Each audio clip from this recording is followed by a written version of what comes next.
How wonderful that some of you already got to visit a mosque. You're very fortunate here in Atlanta because you have many mosques, many opportunities to reach out to our Muslim brothers and sisters. In the whole state of Vermont, where I hail from, we have one. So you have no reason to not visit. It's right around the corner from you. There are mosques everywhere. And it's important that we visit because Islam is the most misunderstood and the most maligned religion in the world today. We are being whipped up into fear of Muslims. And when we are afraid, we're stupid, actually.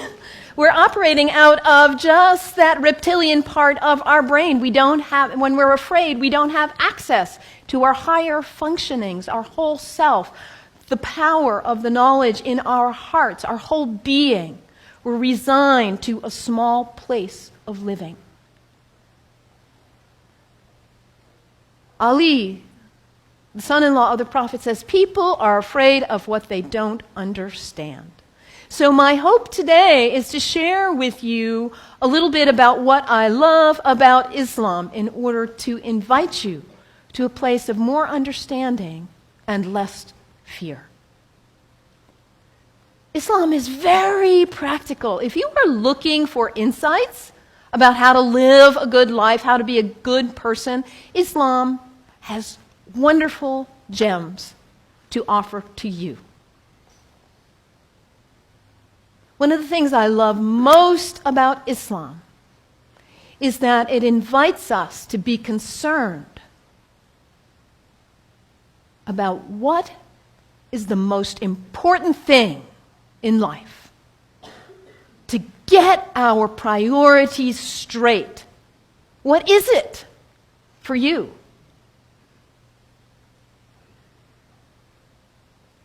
Stuff? Money?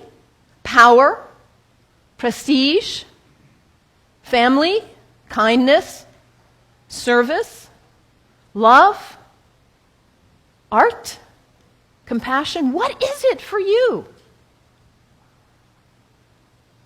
If you get nothing else out of today, take that one question and live into it. And if you don't know the answer yet, find out. What is it for you? What's most important? In Islam, the answer is very clear. La ilaha illallah, Muhammadan Rasulullah. There is nothing but the source. God, the one. How did you say it, Anthony? That love which is greater than we can know. That's what matters. And Muhammad is his prophet. Is the prophet of love. La ilaha illallah, Muhammadan Rasulullah. And the thing about us humans, when we get that clarity, we know what's important. What do we do with that? We forget. That's who we are. We humans, we are the great forgetters. How many of you made a New Year's resolution back on January 1st? How are you doing with it now? Let's be honest. How were you doing January 7th? We get this high resolve and this clarity, and then we get caught up in all the distractions, all the things pulling our attention here and there, and we forget. That poet, Mary Oliver, says, what is it you plan to do with your one wild and precious life? What is it? In order to not waste our life, we need to regularly hit that reset button, come on back to center, to our heart, to what we know is really why we are here, what we know is really important. Regularly throughout the day, to stop and come back and say, well, let me check in and remember what matters so I don't waste my day or my week or my month or my life. And for Muslims, this is prayer, salat, It is the second pillar of Islam. The first pillar, la ilaha illallah, to know what matters. And the second pillar is to hit that reset button in order to regularly come back to center and remember what really matters. And for Muslims, this is not an activity in the head. It's an activity of the whole body. Allah Akbar, Allahu Akbar. Bismillah ar-Rahman ar-Rahim. Alhamdulillah, Rabbil Alameen. Ar-Rahman ar-Rahim. Malik Yawmiddin. Iyyaka na'budu wa iyyaka nasta'in. As-siratal mustaqim. Siratal ladhina an'amta 'alayhim. Ghayril maghdubi waladdallin. Amin. Allahu Akbar. Allahu Akbar. Allahu Akbar.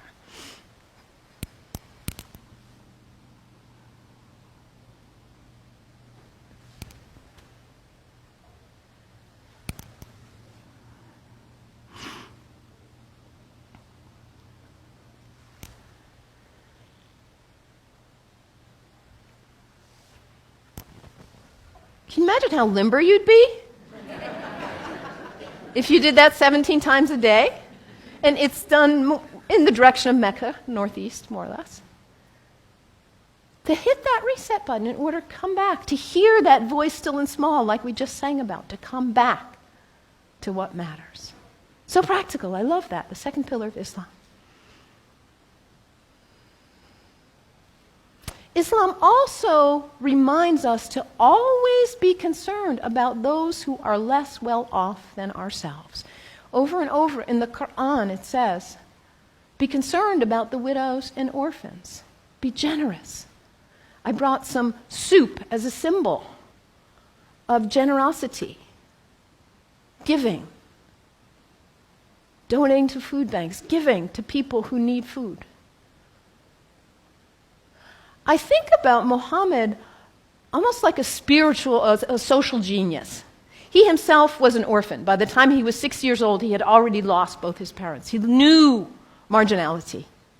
He knew it. And what happens when there is imbalance in a society where there are some who have a lot and some who don't have enough? What happens here? Those who don't have enough are suffering, aren't they?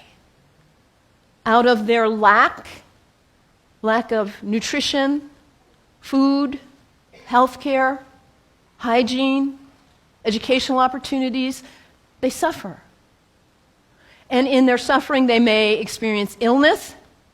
Their illness doesn't stay there, does it? It spreads to the rest of the people.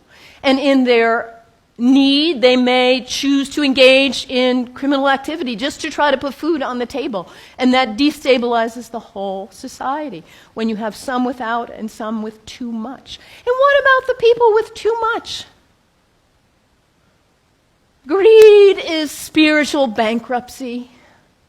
We cannot know well-being in our hearts when we are surrounded with too much while others are suffering. It creates instability. And Muhammad, peace be upon him, he was a spiritual genius, saying, let's bring it back into balance. Let's give. Let's be generous. And this is the third pillar of Islam, zakat, generosity. I love that about Islam. And I love, too, that Islam invites us to take a break from our habits. We humans, we're habitual creatures. We just are. We do something once, we do it again, we just do. How many of you are sitting in the same seat you always sit in today? That's okay, nothing wrong with that. We're creatures of habit. And if the habit's a good one, like brushing your teeth, wonderful. It strengthens you. Your habits can raise you up to give you strength and clarity to live your life on purpose with integrity. Or your habits can pull you down.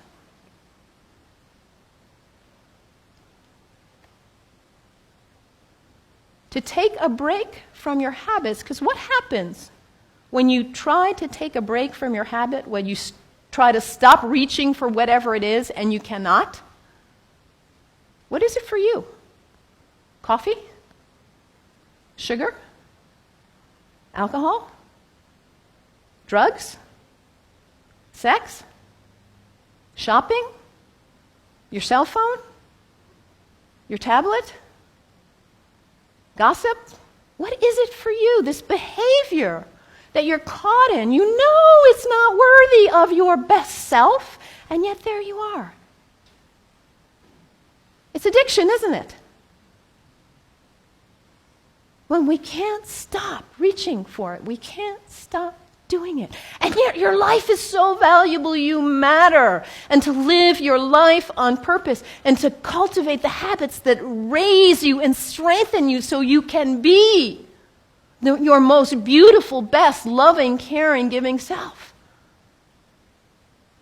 So to take a break from your habits so you see who's in the driver's seat in your life. And put yourself back in the driver's seat. Whatever it is for you, there are other people in this room who have also struggled with addiction in this way and who have overcome it. You can get help. You can do it. Your life matters. It's valuable. This is the next pillar of Islam, fasting. Fasting not just from food, but fasting from other activities and behaviors as well. And when we fast from food in particular, and it says over again and again in the Quran, fasting is good for you if you only knew. Because we put too much in our bodies, don't we? We stress them. We overeat and put junk. And we don't honor the beauty of ourselves. And also, when we fast, hunger is not a theory in the head, it's an experience in the body when we fast from food, that feeling.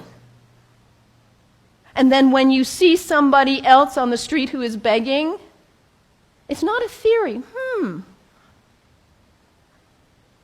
You feel empathy because you know what hunger feels like. It's harder to close your eyes and walk right on by. Muhammad, that spiritual social genius, to create harmony and stability in society. The fourth pillar of Islam, fasting, taking a break from your habits. So practical, I love it. And I also love about Islam that it encourages us to take a break from our location, to travel with intention, to recognize the power of space, the sacredness of space, and how the greats who have walked on this earth have blessed the earth with their presence, their breath, their thoughts, their actions. I know you are on the verge of a major decision about this sacred space for you. You have made this place sacred by your presence here. And as you perhaps choose to move on, you will perhaps make a new place sacred by your use and your love. The earth is sacred. Our places are sacred. And when we travel with intention, we are changed by it. This is the fifth pillar of Islam, pilgrimage. And for Muslims, the pilgrimage is to Mecca, which none of us will probably go there. But where is pilgrimage for you? My last name is Kennedy. My family is Irish. My parents have gone to Ireland. My mother says there are no words to express what it is like to walk in that place of our ancestors, of the great Celtic saints and sages. It may not be Ireland for you or Mecca, but where is it for you? Anybody been to Walden? The place where that great book was written? It's a place of pilgrimage for many of us. Anybody been to Transylvania? A place of pilgrimage for many of us. And what happens when we go? We leave our usual haunts. We travel with intention. We let ourselves be changed, be opened by new experiences, new interactions. And we come back and we are not the same. We look at our lives and we say, why was I doing that? I'm not going to waste my one wild and precious life